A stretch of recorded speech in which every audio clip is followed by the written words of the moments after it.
여러분, 지금 이 다윗이 사울 왕으로부터 도망을 열심히 다니고 있는 겁니다. 이 다윗이 지금 어디에 있는가 하면 엔게디 황무지라는 곳에 있어요.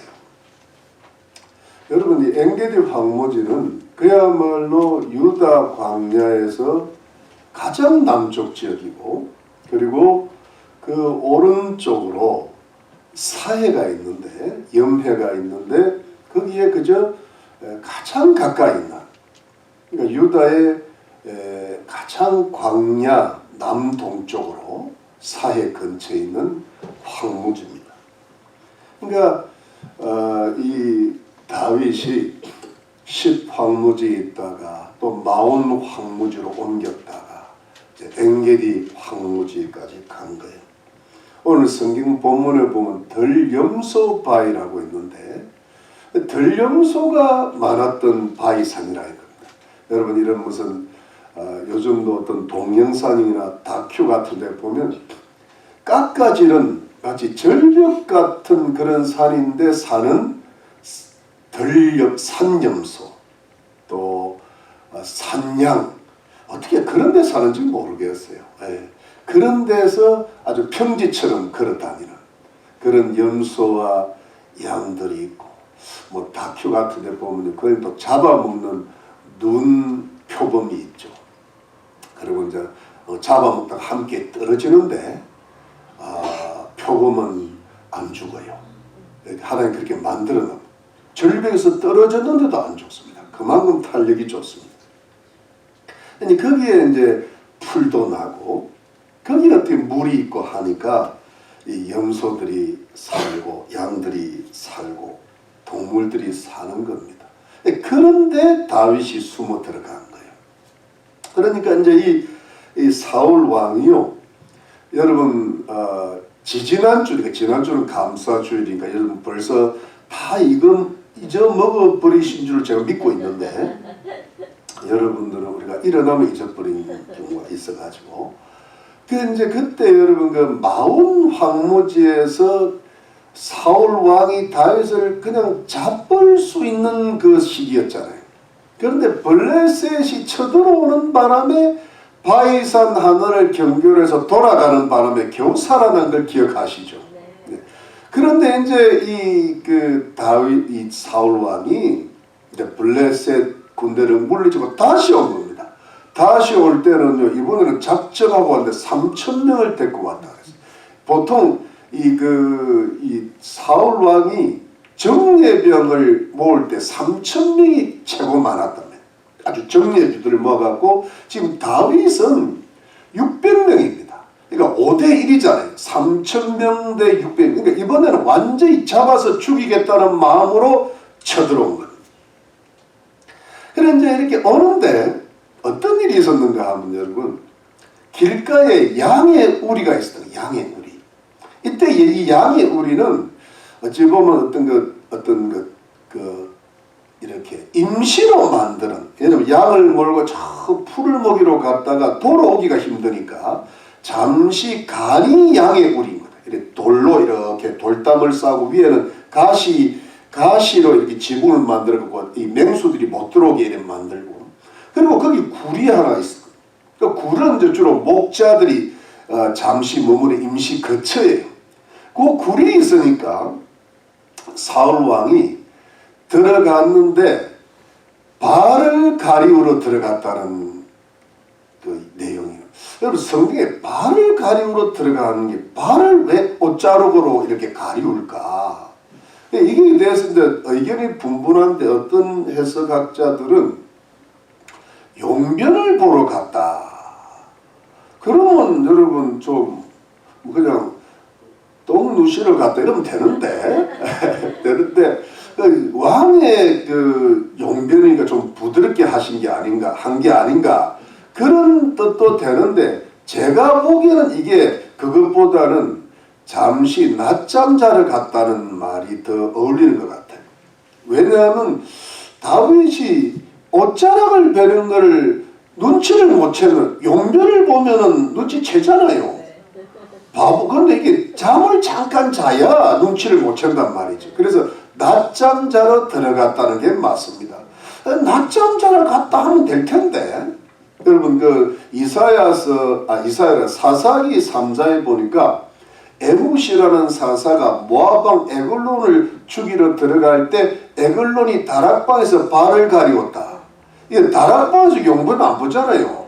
용변은 변소로 좀 화장실. 그런데 가야 되는데 그 다락방에서 딱 낮잠 자기 좋잖아요.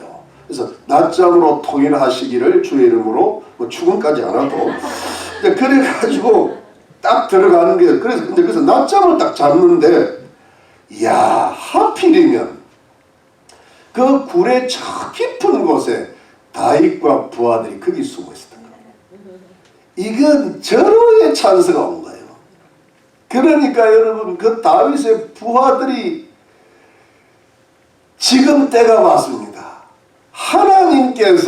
하나님께서 이 지금 다윗의 원수를 지금 죽이라고 하시는 바로 그때가 지금입니다. 여러분 우리 4절 한번 볼까요? 4절에 보니까 이런 말씀이 있어요. 다윗의 사람들이 가로되 보소서 여호와께서 당신에게 이르시기를 내가 원수를 내 손에 붙이리니 내 소견에 선한 대로 그에게 행하라 하시더니 이것이 그날이니이다. 여러분 아마 이 내용이 보니까 그 전에 어떤 그 예언이 있었던 것 같아요. 어느 날 아마 갓 선지자나 이런 선지자 통해서 어느 날 원수를 하나님께서 내 손에 붙이실 때가 오니까 그때 네 소견 네 마음대로 행하라. 예언을 받은 게 있었던 것 같은데 그날이 그 예언이 성취되는 날이 오늘입니다. 그러니까 다윗의 부하들이 바로 죽여버리면 되겠습니다. 그때 여러분 여기 끝에 보니까 다윗이 일어나서 사울의 겉옷자락을 가만히 베니라. 여러분 만일에 그때 다윗이 사울을 죽여버렸더라면 사무엘상 24장에 안 쓰이는 거야. 그리고 사무엘상이 끝납니다. 사무엘상이 끝나야 사울이 죽거든요. 그러니까 여러분 왜 이렇게 더 많이 남았을까? 안 죽었다는 이야기지. 근데 왜 안 죽었을까 하니까 다윗이 그때 죽일 수 있는 절호의 기회를 사용하지를 않았고 사울 왕의 옷자락을 살짝 벤 겁니다. 여러분 만일에 이 참 절호의 기회잖아요. 그것도 여러분 보통 절호의 기회가 아니라 하나님께서 주신 절호의 찬스, 그것도 하나님께서 예언한 것이 있잖아요. 그러니까 인간적인 어떤 기회를 넘어서서 정말 하나님께서 주신 기회라는 느낌이 딱 든단 말이에요. 지금 이런 일이 같은 굴에서 만난 거야. 원수는 진짜 굴에서 만난 거야. 외나무 다리에서가 아니고. 근데 이때 만일에 다윗이 사울 왕을 딱 죽였으면 어떻게 됐을까 하면 고생 끝 행복 시작인 거예요. 위험이 목숨의 위험이 끝나고 축복이 시작되면서 바로 다윗은 왕이 되는 겁니다. 지금 이제 한국에 막 대통령 선거가 막 지금 열이 설설 붙고 있잖아요. 하여튼 제명에 못 살 사람만 안 되면 일단 돼.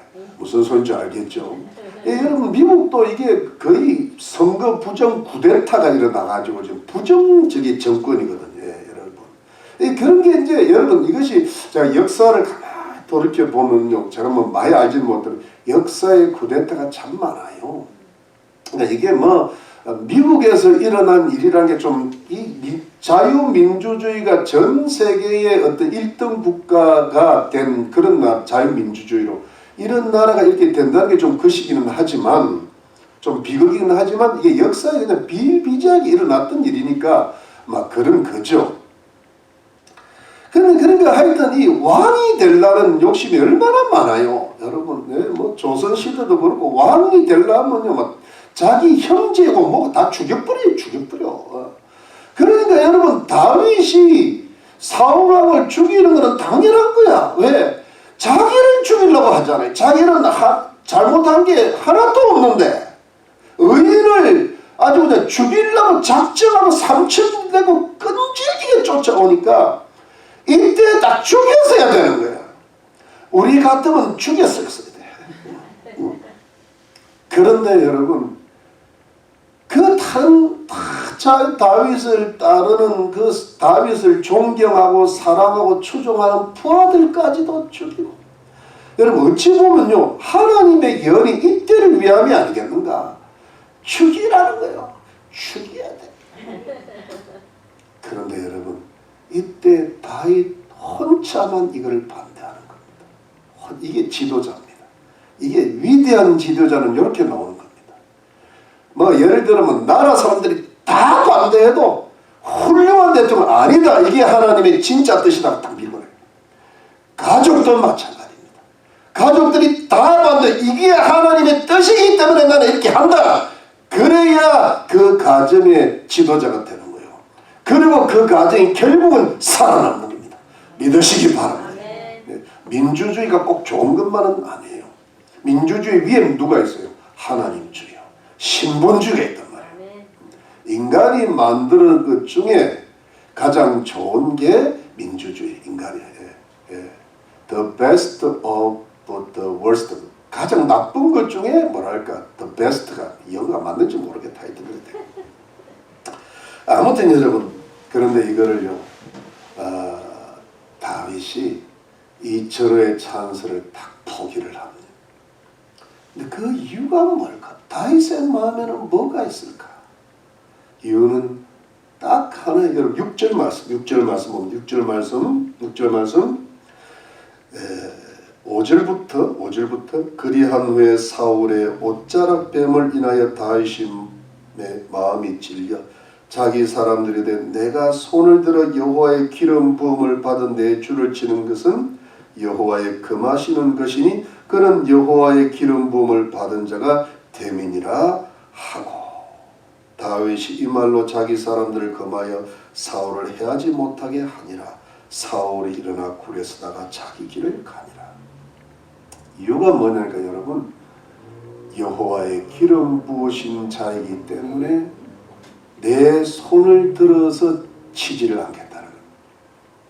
여러분, 여호와의 기름 부으신 자가 무슨 뜻이냐면 하나님의 지상 대리자라는 겁니다. 원래 이스라엘의 왕이 누굽니까? 하나님인데 하나님 대신에 이 땅에 세워서 하나님 뜻을 행하게 한 그 사람이 바로 사울 왕, 여호와의 기름 부으심. 그러니까 하나님하고 관계가 돼. 하나님이 세우셨다. 그렇기 때문에 이 왕을 치면 안 된다.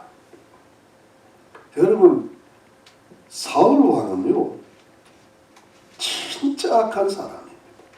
사악한데 제사장을 85인을 죽이고 그 가축들까지 다 죽여버렸어요.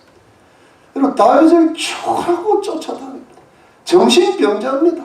이건 죽여야 돼. 죽여야 돼. 나는 죽였을 거야. 여러분들은 물론 죽였겠지. 그런데 왜 안 죽였냐 하면, 여러분 옷자락을 이래 옷자락을 벨 때 어떤 마음이 있었을까? 옷자락을 베면 안 되는데 그냥 푹 쑤셔버려야 되는데, 그런데 양심이 갇히고 거기 양심, 옷자락 벤 거는 가시, 베다가 마음에 옷자락만 밟고 지나가면 안 된다. 몸을 밟아야 돼. 이것이 마음에 딱 들어오잖아요. 그러니까 마음의 양심의 가책이 쫙 들어. 옷자락 베는 것 통해서 마음이 들어오는 거예요. 그래서 살려보내는 거예요. 여러분, 이게 말이 됩니까? 여러분, 지금 이 보내면요, 다윗은 평생 또 쫓겨다녀야 돼요. 또 언제 자기를 죽일지 몰라요. 자기가 왕이 될 수 있는 것도 깜깜합니다. 자기 인생 자체가 망할 줄 몰라. 지금 살려보내면. 오늘 살려보내면 내일 죽을지도 몰라요. 3,000명을 끌고 왔는데. 그런데 이 무장이 장군이 그 당시는 전쟁의 때 고대는 전쟁이 많았기 때문에 사람 하나 죽이는 건 쉽고 왕 죽이는 건 쉽고 요즘은 그렇게 법치가 살아있고 민주국가니까 어렵지만 옛날에는 사람 하나 죽이는 건 기본이거든요. 그게 무슨 뭐 따지고 말고 할 게 없고 그때는 전쟁의 때니까. 그런데 여러분 옷자락 뺀 것 때문에 마음의 양심이 찔렸다는 게 말 됩니까 이게? 양심이 참 민감한데 민감한 것까지는 좀 너무 예민한 게 아닐까? 양심이 약한 거 아닐까라고 물을 정도로 이건 다윗이 좀 어떻게 보면 그 양심이 너무 맑다. 너무 맑다라는 느낌이 드는 거예요. 예, 여러분 우리 좀 심하게 말하면 인생을 이리 살면 안 되거든. 아무리 하나님을 믿어도 이 죽일 때는 죽여야 돼. 끊을 때는 끊고 그렇지 않나요? 그런데 다윗만 안 그러는 겁니다. 여기에 다윗의 위대함이 있는 겁니다. 하나님이 왜 다윗을 그렇게 축복하고 내 종 다윗아 내 종 다윗아 다윗의 뜻이 my beloved라는 뜻이에요. 내 사랑하는 사람이에요. 그러니까 여러분 하나님의 마음에 이렇게 들었는가? 다윗에게 영원한 언약도 맺고 다윗의 왕권을 통하여 예수님이 오시잖아요. 그러니까 여러분 다윗은 그야말로 위인이고 역사적인 인물이고 하나님께 영광 돌리는 정말로 위대한 사람이 된 이유가 요것 때문에 그래요. 하나님의 기름 부으신 자기 때문에 절대로 내 손으로 못 죽인다. 예, 여러분 첫 번째가 뭐냐 하니까 하나님을 경외하는 마음이 지극했던 거예요. 그러니까 뭐냐 하니까 양심이 떨렸다는 말은 어쩌라 뱀을 인하여 떨렸지만 사실은 다윗은 하나님 앞에서 떨었던 사람이에요. 자기는 하나님이 원치 않은 것은 절대로 하지 않겠다. 내 손으로 절대로 죄를 짓고 절대로 악을 행하는 일은 안 하겠다. 여러분 이사야서 66장에 보면 하나님의 말씀 앞에 떠는 자라 그랬잖아요. 여러분 우리는 어디에 뜹니까? 돈에 떨립니다. 세상 돌아가는 환란에 떨지고 걱정 근심에 우리 마음이 떨리잖아요. 근데 우리가 하나님 앞에 뜹니까? 그게 경외잖아요. 하나님 앞에 뜨니까 이런 마음이 생기는 거예요. 내가 절대로 하나님 앞에 잘못되는 건 내가 안 하리라. 그리고 여러분 두 번째가 있다면 뭐냐니까 보복하는 것도 하나님께서 하게 하셔야 된다 했습니다. 내 손으로는 절대로 안 하겠다. 여러분 여기 보십시오. 여기 보면 어디를 보니까 13절에 오늘 보면 13절에 나의 아버지여 보소서 내 손에 있는 왕의 옷자락을 보소서 내가 왕을 죽이지 아니하고 그 옷자락만 빼었으니 나의 손에 악이나 죄가가 없는 줄을 아실지이다. 왕은 내 생명을 찾아 헤아려 하시나 나는 왕에게 범죄한 일이 없나이다. 여호와께서는 나와 왕 사이를 판단하사 나를 위하여 왕에게 보복하시려니와 내 손으로 왕을 해하지 않겠나이다. 예 속담에 말하기를 왕은 악인에서 난다 하였으니 내 손이 왕을 해하지 아니하리이다. 그러니까 하나님께서 보복하시면 보복하시겠지만 나는 보복 안 하겠다. 여러분 자기를 죽이려는 악인 원수를 하나님이 보복해 주시기를 바라는 마음은 있었지만 자기 손은 안 되겠다는 겁니다. 이게 참 대단한 거예요. 그러니까 하나님께서 하시게 하는 거예요. 내가 직접 하지 않는 겁니다. 내 손에는 절대로 하나님께서 기뻐하시지 않는 그런 악이나 죄는 저지르지 않겠다는 거예요. 그리고 세 번째가 뭐니까 하나님께서 나를 구해 주실 거라는 겁니다. 아멘입니까? 그게 어디냐면 여러분 14절 맨 끝 14절 15절에 보니까 이스라엘 왕이 누구를 따라 나왔으면 누구를 쫓나이까 죽은 개나 벼룩을 쫓음이니까 그런즉 여호와께서 재판하게 되어 나와 왕 사이에 판결하사 나의 사정을 살펴 신원하시고 나를 왕의 손에서 건지시기를 원하나이다. 그러니까 뭐니까 하나님이 당신 사울왕 속에서 나를 건져 주시기를 소원한다는 거예요. 그러니까 내가 사울왕을 죽여서 내가 산 게 아니라 나는 당신을 살려줬는데 하나님이 당신의 손에서 나를 살리실 거예요. 여러분 이거 보세요. 하나님 앞에서 떠들고 하나님께서 보복해 주시고 하나님께서 나를 구원해 주실 거다. 여러분 이게 뭡니까? 이 사람 뭐 하고 있어요? 하나님을 진짜로 믿는 겁니다. 여러분 우리가 그렇다고 해서 우리의 신앙이 가짜라는 게 아니거든요. 우리 신앙이 나름대로 성숙해가고 또 어떤 진실하게 하나님을 믿어보려고 노력하고 사는 게 맞거든요. 그런데 정말 중요한 데 가면요 신앙이 딱 배반이 나와요. 여러분 좋을 때는 다 괜찮은 거야. 그런데 진짜 배반하고 진짜 하나님을 버리고 진짜 내 목숨을 바칠 때쯤 되면 진짜가 나와요. 그걸 여러분 전문용어로 본전이 나온다 그래요. 본바탕이 나오는데 거기에 뭐가 있는가 그때 나오는데 주님이 어찌 보면 좋은 의미로 시험을 하실 때가 있죠. 어떻게 하나 보자. 여러분 광야에서 이스라엘 백성들을 하나님께서 시험하실 때 내 말씀을 지키나 안 지키나 보자. 너를 낮추시고 너를 겸손케 하기 이 광야의 길을 걷게 하시니까 내 말을 지키나 안 지키나 보자. 진짜로 어려울 때 진짜로 자기 목숨과 자기 가족의 안위까지도 하나님께 맡길 수 있느냐 없느냐의 순간 때 그때 진짜 베이가 드러난다는 겁니다. 네 여러분 그거를 다윗이 넘어가는 겁니다. 진짜 신앙이에요. 하나님 앞에 떨었죠. 여러분 우리는 사람 앞에 떨지 돈 앞에 떨지 재물 앞에 떨지요. 진짜로 하나님 앞에는 떨다가 정작 중요한 때는 안 떨어요. 자기는 마음대로 과감하게 해버린다고.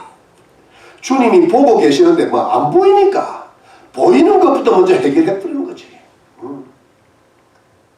그리고 하나님이 보복하시기 전에 내가 먼저 보복해.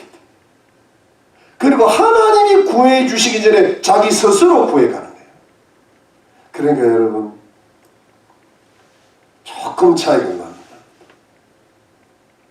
그래서 여러분 이것이 근데 보통의 사람의 신앙이 그런 거거든요.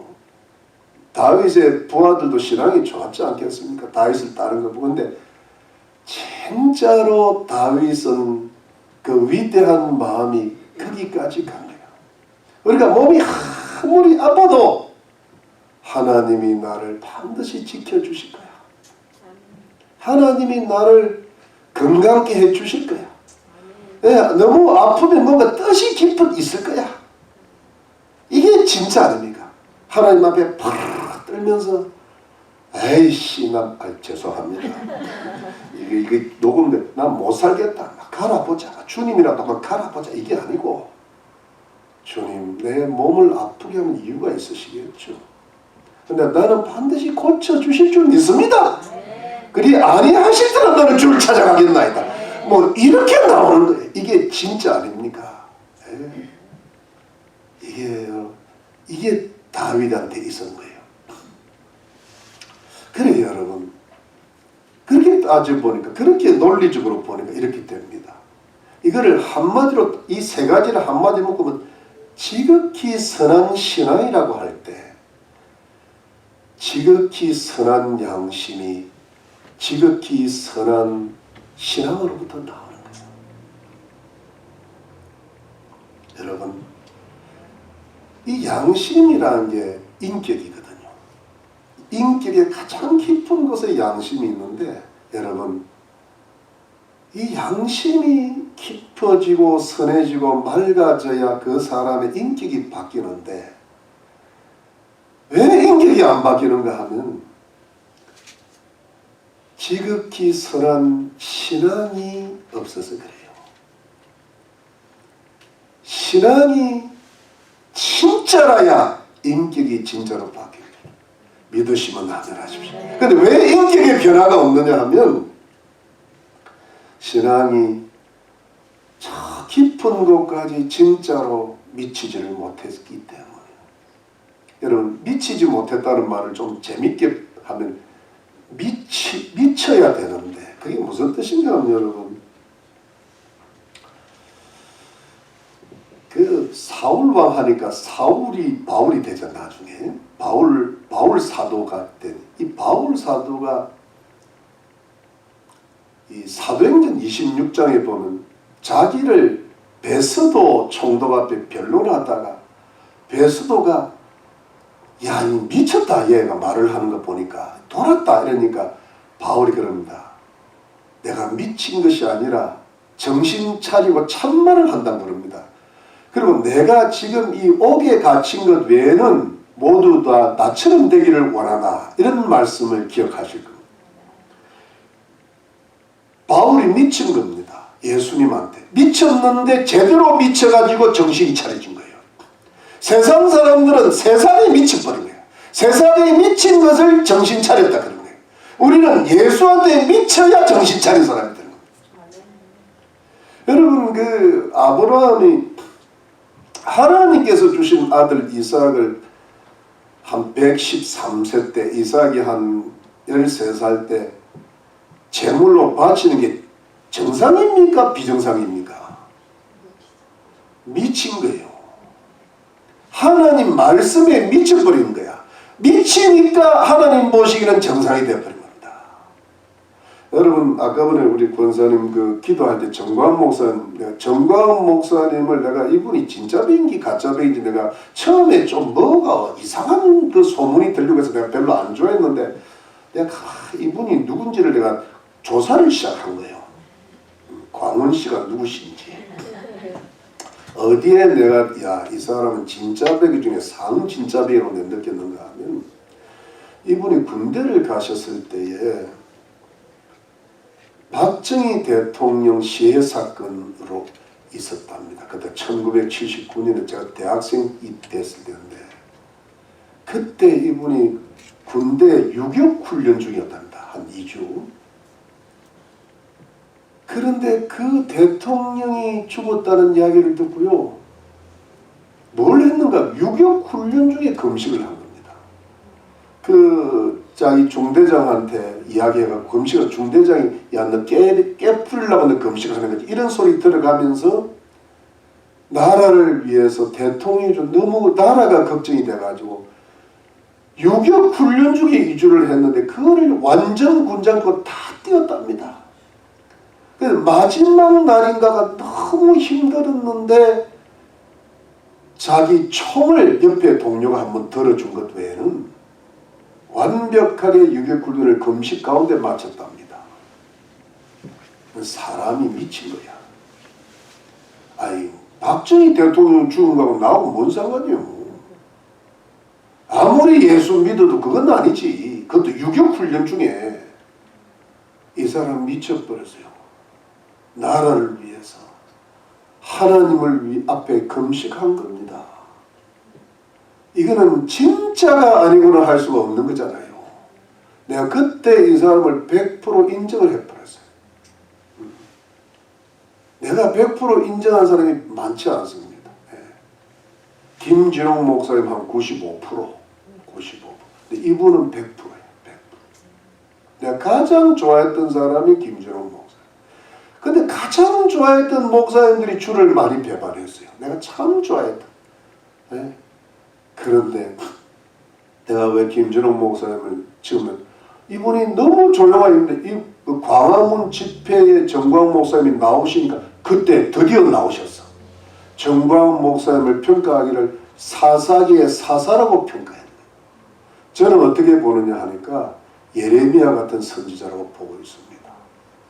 나라가 멸망할 때 울면서 목숨을 걸고 하고 있는 게 지금. 미쳤습니까? 안 미쳤습니까? 미쳤는데 제대로 미치고 진짜 정신 차린 사람이 그분이요. 다른 사람들이 좀 진짜 배기 같은데 가짜가 좀 있는 거야. 예. 근데 여러분 우리가 뭐 그렇게 가지는 못하지만 그 진짜를 좀 알아는 줘야 될 거 아니에요. 그래야 그 뒤에 멀리서라도 맨 끝이라도 줄을 서지. 딴 데 서면 안 돼. 예레미야 할 끝에 떴었어요. 예. 여러분 그런 그 인격이 보통이 위인이거든요. 위인인데 어떤 분이 보면 북한의 김정은과 남한의 전광훈의 대결이다. 지금 이렇게 됩니다. 그 말이 저는 맞다고 봅니다. 예. 위대한 인물이 나온 겁니다. 제가 보기에는. 예.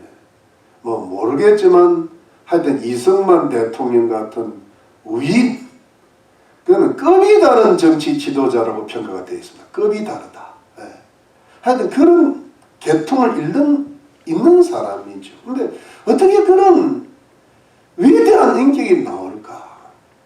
그래서 나라를 살리고 백성을 살리고 교회를 살리는 인물이 될 수 있을까? 거기는 지극히 선한 신앙으로부터 나오는 지극히 선한 양심이에요. 여러분, 신앙이 진짜면 인격이 진짜로 바뀌는 법입니다. 근데 신앙이 진짜가 아니니까, 좀 못하니까, 아니라는 말도 좀 그렇고 조금 부족하니까 마지막 바뀌어야 될 인격이 안 바뀌는 겁니다. 그래서 여러분 이 다윗이 신앙이 진짜니까 인격이 바뀌다 보니까 어떤 현상이 생깁니까?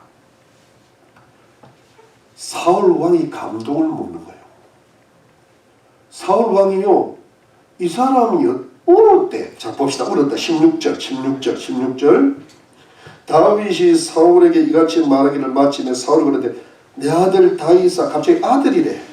이것이 내 목소리냐? 하고 소리를 높이 울며, 이게 울어야 되거든. 17절 다윗이 이르되 나는 너를 학대하되 너는 나를 선대하니 너는 나보다 의롭도다. 내가 나 선대한 것을 오늘 나타내었나니 여호와께서 나를 내 손에 붙이셨으나 내가 나를 죽이지 아니하였도다. 사람이 그 원수를 만나니 그를 평안히 가게 하겠느냐? 내가 오늘날 내게 행한 일을 인하여 여호와께서 내게 선으로 갚으시기를 원하노라. 보라, 나는 내가 반드시 왕이 될 것을 알고 이스라엘 나라가 내 손에 견고히 있을 것을 아노니 그런즉 너는 내 후손을 끊지 아니하며 내 아비의 집에서 내 이름을 멸하지 않으면서 이제 여호와로 내게 맹세하라.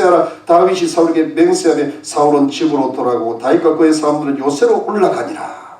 여러분, 이 사악한 사울 왕이 감동을 먹습니다. 아니, 나는 너를 그래 학대했는데 너는 나를 어떻게 선대하냐? 네가 나를 죽일 수 있는 기회인데 어떻게 네가 나를 살려주냐?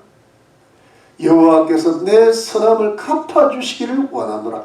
이게 사울의 입에서 나올 말이 아니다. 지금 죽이려고 왔는데, 근데 얼마나 다윗의 인격이 선했으면 이런 악한 자의 마음을 감동시킨단 말입니까? 마치 여러분 손장은 목사님이 자기 두 아들을 죽인 공산당 청년을 양아들로 삼았을 때 그 청년 아들이 감동을 받고 예수를 믿고 장로가 됐다는 건 아닙니까? 이 역사에 남을 거거든요. 기독교 역사의 최고의 순교거든. 그런 느낌이 이게 지금. 이게 뭐냐니까 사울 왕이 감동을 받는, 그리고 죽이려고 왔다가 다윗을 축복을 하면서요. 어떻게 축복을 하는가 하면요. 네가 다음에 이스라엘 왕이 될 것을 내가 안다. 알고 있는 거예요. 이 사울 왕이. 그리고 이스라엘 나라가 네 손에서 가장 견고하게 설 거다. 그러니까 내 후손들 좀 봐주고 내 이름을 끊지 말아달라. 이렇게 맹세까지 시킵니다. 그러니까 원수의 입에서 다윗을 축복하는 축복의 말이 나오는 겁니다. 이거는 굉장한 기적 같은 일이거든요. 악인의 인격을 바꾸는 순간이잖아요. 악인의 말을 바꿉니다. 여러분, 이 사울의 축복 속에서 우리는 누구의 축복을 느낄 수가 있을까요? 하나님의 축복입니다. 여러분, 원수의 입에서 너는 정말 잘 될 거야. 너는 이스라엘 왕이 될 거야. 이스라엘은 너 때문에 너무너무 잘 될 거야. 이런 축복의 말은 하나님이 다윗을 축복하기로 작정하셨다는 것을 이야기하는 겁니다. 하나님이 다윗을 축복하시는 거예요. 그러니까 여러분 이게 무슨 뜻인가 하면 이런 겁니다.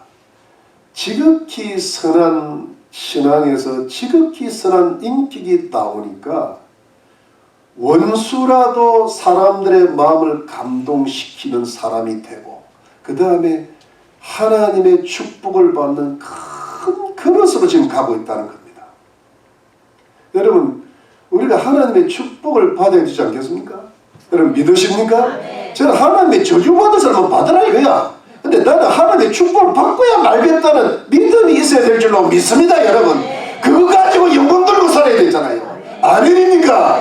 복에 복을 주시옵소서. 들어와도 복을 받고 나가도 복 받게 해주시옵소서. 이거는 기복신앙이 아니라 축복신앙이라고요. 하나님은 사람을 만들고 처음에 축복부터 시작하셨습니다. 믿으십니까? 내가 복이 있도다 그랬잖아요. 그런데 그 축복을 받으려면 그릇이 커야 되는데 여러분 이 그릇이 어떻게 만들어지는가 하면 여러분 만일에 이때 다윗이 사울왕이 원수라고 해서 죽여버렸잖아요. 그럼 어떻게 되는가 하면 다윗의 그릇이 큰 그릇이 못 되는 거야. 다윗의 그릇이 작은 그릇이 되고 말아요. 어떤 그 다윗의 그릇에 한계가 나오는 겁니다. 여러분 왜 우리가 복이 정리하면 복을 주셔도 복을 받을 그릇이 못해서 못 받는 겁니다. 그릇만 되면 부어주신 분은 하나님이신 것을 믿습니다. 여러분 여러분 제가 옛날에 어떤 예화를 한번 듣는데 지금도 그 예화가 이 어부가 물고기를 크게 잡은 거야. 근데 큰 물고기를 잡았는데 집에 가서 보니까 물고기를 요리할 만한 후라이팬이 너무 작아. 그래가지고 물고기를 다시 갖다 줬대. 그래서 작은 물고기 잡았다는 거야. 후라이팬에 맞추려고. 그런 길이 잘못 미친 거지 그게. 아니 후라이팬을 늘리면 될 거 아니야. 여러분 후라이팬을 늘리자. 다시 따라 후라이팬을 늘리자. 내 그릇을 크게 하자. 물고기를 놓치지 말고 그릇을 크게 해놓고 물고기를 잡으면 잡힌다는 거예요. 여러분 그러니까 이게 다윗이 그때 죽여버렸으면 그냥 보통 왕이 되는 거예요. 그런데 그리고 그때 잘못했으면 작은 그릇이 되고 여러분 사울 왕은 어떤 그릇입니까? 잘못된 그릇이지. 빨간 우산, 노란 우산, 찢어진 우산이야. 찢어진 그릇이야. 깨진 그릇이야. 인격이 깨져버린 거야. 근데 인격이 안 깨지더라도 정상적으로 살면요 인격이 작아져요. 인격이 한계가 온다고. 그러니까 여러분 왜 이 인격이 한계에 있기 때문에 우리가 하나님께서 갚아주시는 그 축복 그걸 받을 수 있는 큰 그릇이 못 된다는 겁니다. 근데 여러분 왜 이게 중요한가 하면 사실은 우리의 인격대로 사는 것이 상식이죠. 교양이고 나는 내 인격대로 최선을 다하는 겁니다. 나름대로. 특히 우리 믿는 사람들은 악을 이불로 저지르질 않잖아요. 진짜 사악한 사람도 있지만은 대체적으로 특별히 우리 희망예배 성도님들은 너무나 착하시기 때문에 선하고 의롭기 때문에 좀 걸린다. 그런데 그래도 제가 보기에는 나름대로 진실히 살려고 노력하시는 것이 틀림없어요. 저는 그거는 믿습니다. 그런데 문제는 그 그릇이 한계가 있는, 그렇기 때문에 어떻게 되는가 하면요, 인격이 더 바뀌지를 않아요. 거기서 그냥 머물다가 살다가 가는 거예요. 그러다가 세상에서 어려움 당하고 고난 당하면 인격이 더 좁아져. 잘못하면 인격이 또 깨져요. 상처난 심령이라고 할까, 브로큰 하트야. 자기가 죄를 짓거나 남이 자기한테 죄를 지을 때 내 마음이 깨져갖고 인격이 삐뚤어지는 거예요. 깨지거나. 그래서 여러분 중요한 거는 여기서 뭐냐 하니까 우리가 하나님 앞에 지극히 선한 신앙을 가지고 그것이 우리 인격까지 침투를 해 들어와야 돼요. 여러분 미쳐야 된다니까. 어디에 미쳐요? 하나님 말씀에 미치는 것이 정상입니다. 조금 더 미치셔야 돼요. 여러분 너무 정상으로 보이셔. 너무 정신을 차렸어 여러분들이. 왜? 세상을 살아가는 일에 너무 똑똑하셔요. 세상에 약간 바보가 되셔야 돼. 믿으십니까 여러분? 이 다윗이 바보잖아요. 왕바보. 근데 여러분들은 세상 사람들은 거의 천재야. 똑똑해. 그런데 여러분 그러시면 안 돼. 인격이 안 돼. 똑똑은 한데 인격이 안 자라요. 그게 보인다니까. 너무나 똑똑 지혜로우셔. 그런데 인격이 커지지를 않아요. 근데 인격이 안 커지지는 그게 자기 인격이 한계입니다. 그게 그러시고 하나님의 축복을 받을 한계밖에 안 됩니다. 그것 때문에 여러분 가족들이나 이웃들이 구원도 못 받는 거예요. 뭔가 하나님의 은혜의 풍성함이 넘쳐야 되는데 안 넘쳐지는 거예요. 근데 그게 이유가 뭐냐 그럴 때는 나는 최선을 다했지만 그건 주님이 인정하실 겁니다. 그러나 안타깝게도 그 인격의 한계에 갇혀 있는 밖에 안 되는 겁니다. 근데 그걸 어떻게 풀어나가느냐? 지극히 선한 신앙으로. 그러니까 진짜 백이 신앙 완전히 다 바뀌어버린다 하나님 앞에. 그럴 때 여러분 나도 모르게 내 인격을 넘어가 버립니다. 새로운 사람이 만들어지는 거예요. 이것이 기독교입니다.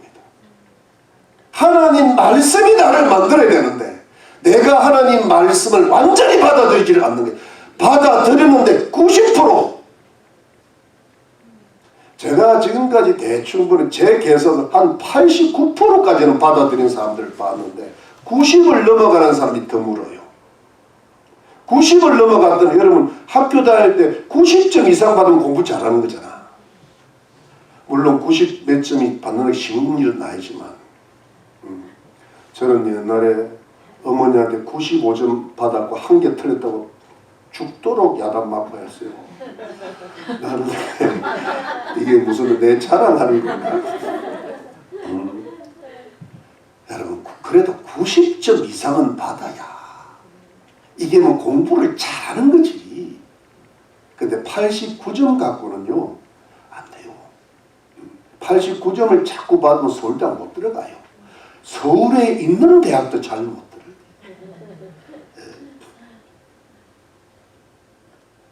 여러분 그래서 여러분 우리가 어떤 그 신앙과 인격을 가져야 되는가 하면 여러분 이런 겁니다. 돌아가더라도 올바로 가야 한다. 늦게 가더라도 정직하게 가야 한다. 그게 가장 빠른 길이다. 하나님이 뭘 가르쳐 주냐면 하나님은 이런 분이에요. 하나님이 맷돌을 가시는데 늦게 가시더라도 완벽하게 가신다. 그러니까 왜냐하면 늦게 가더라도 올바로 가야 돼. 근데 우리가 좀 빠르게 가더라도 항상 약간 인간적이게 빠르고 빨리 죽여버리려고 그래요.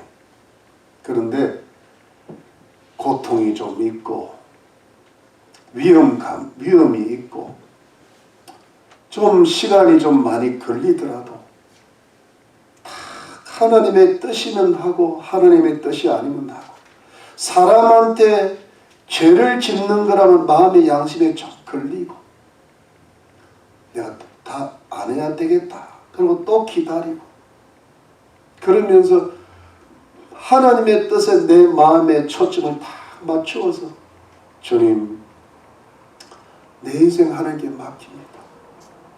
나를 구해 주실 분도 하나님이고 복수해 주실 분도 하나님이고 나를 왕으로 만드시거나 잘되게 하실 분도 하나님이시니 하나님께서 하실지어다. 이러고 진짜 백인 신앙으로 가면은 늦어지죠. 여러분 빨리 부자 되는 거 좋은 거 절대로 아닙니다. 늦지막하게 돼야 돼요. 그래야 그게 끝까지 갈거든. 젊어서 부자 되면 반드시 타락합니다. 젊은 사람들이 그 돈을 갖고 제대로 살겠어요. 이게 완만하게 상승곡성에서 끝이 잘 돼야지. 이래 가지고는 내리막길 밖에 없어요. 그게 뭐냐면 자기가 주님의 뜻을 넘어서서 주의 말씀의 한계를 넘어서서 쟁취한 불안한 말 그게. 그 절대 주님이 인정한 반드시 거기에 반대급부가 있습니다. 그러니까 여러분 하나님이 늦게 하시더라도 완벽하게 가실 줄 믿고 완벽하게 가신다면 내 인생도 편안하게 해주실 거고 우리 자녀들 가족들 다 구원시켜 주실 거고 결국은 평탄과 형통과 좋은 열매를 맺게 해주실 분은 하나님이시라는 것을 100% 믿으시기를 바랍니다. 그리고 여러분 그러면 뭐냐면 내 속에 자신감이 생기시는 거예요. 하나님을 믿는 자신 이 과정을 겪어야 나도 모르는 진짜 백이 자신감이 생기는 거예요. 하나님이 하실 텐데 뭐. 근데 이 자신감이 안 세니까요. 중간에 다 자기 인간적인 방법을 사용하는 거예요. 그게 인생이 돼버려요. 그게 인격이 돼버려요. 여러분 저도 이래 지난 세월을 보면요. 참 부끄러운 게 부끄러운 게 많다는 게 좋은 거거든 이게. 어떻게 완벽하게 살아요. 옛날에도 뭐 이렇게 보면 늘 마음에 남는 게 있는데 그 중에 하나만 그저 여러 개 하나만 옛날에 지금 한 30년 전인가 제가 너무 힘들어갖고 돈을 한 3,000불을 꿨어요. 누구한테. 그 어려움을 겪고 크레딧 카드 빚을 좀 갖고 이래가 켜놓는데 그걸 내가 나도 모르게 잊어먹은 거야. 그게 잊어먹었는데 한 20몇 년이 지난 것 같아.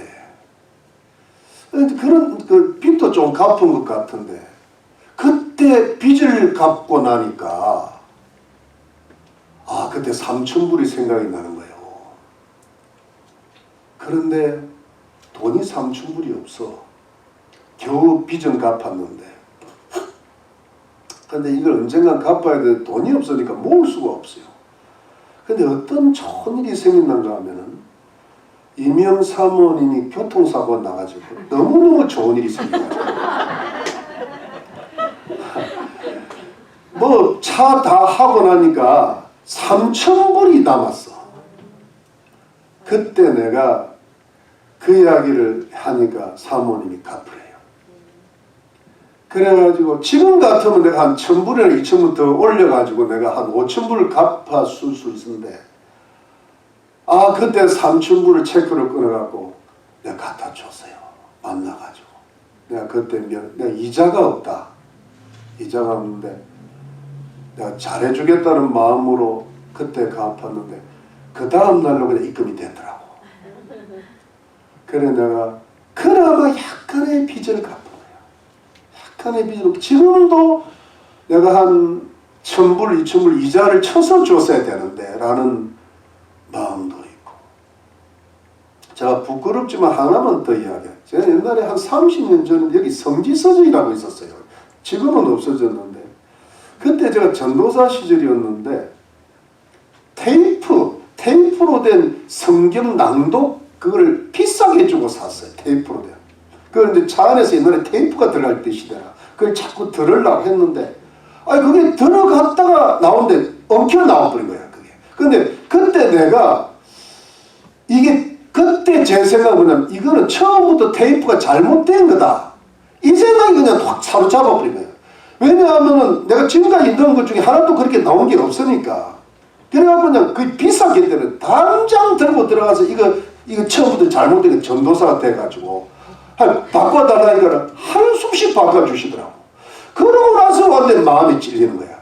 이게 차 안에 문제가 있을 수도 있는 건데 내가 성급했지 않았나. 이게 30년을 제 가슴을 넘어가지를 못해요. 지금 그 성지서적에서 내가 지금 갚아줬을 거야. 왜? 지금 내 돈이 있거든. 그게요, 영 찔리는 거예요. 근데 그런 걸 제가 왜 부끄러운 수도 없죠, 많죠. 그런데 이런 것을 평소 때 하나님 앞에 뜨는 마음으로 조금씩 해결을 해나가야 돼. 그래서 우리가 하나님 앞에 하나님을 진짜 믿으니까 빚을 좀 지면 어떻고 어려우면 어때? 왜? 하나님이 다 갚아주실 텐데. 한 방에 갚아주실 수도 있는 분인데. 믿습니까 여러분? 이 때문에 우리가 여러분 그렇게 살아가는 겁니다. 여러분 제가 말씀을 마칠게요. 그저 기억만 하죠. 모든 인간관계의 문제를, 첫 번째로 인간관계의 문제를 인간과 나 사이의 관계로 풀지 말고 하나님과 나 사이의 관계로 풀어야 된다. 하나님 입장에서 저 사람은 요셉의 형들이 요셉을 죽이려고 그랬는데 요셉은 하나님이 나를 보내시지 당신이 보낸 게 아니라는 거야. 이 얼마나 멋있는 신앙입니까? 두 번째는 뭐냐니까 그런 와중에 내가 하나님 앞에서 그 사람에게 최선을 다해주는 겁니다. 그래서 여러분 다윗이 사울에게 할 수 있었던 것은 안 죽이는 거잖아요. 그런데 여러분 최선을 다한다 그래가지고 순진하시면 안 됩니다. 지혜롭게 해야 돼. 다윗이 사울을 따라간 게 아니야. 따라갔으면 죽었을 거야. 사울은 지금 그 순간에 감동받은 거지. 진짜 회개한 사람이 아니거든요. 그래서 여러분 사울은 자기 집으로 돌아가고 다윗은 요새로 갔더라거든요. 요새로 왜 갑니까? 다시 도망간 거지. 여러분 그러니까 최선은 다하되 먹히면 안 돼. 그게 지혜입니다. 세 번째가 뭐냐니까 하나님께서 하실 일을 남겨둬야 돼요. 내가 다 하면 안 돼. 내가 빠른 겁니다.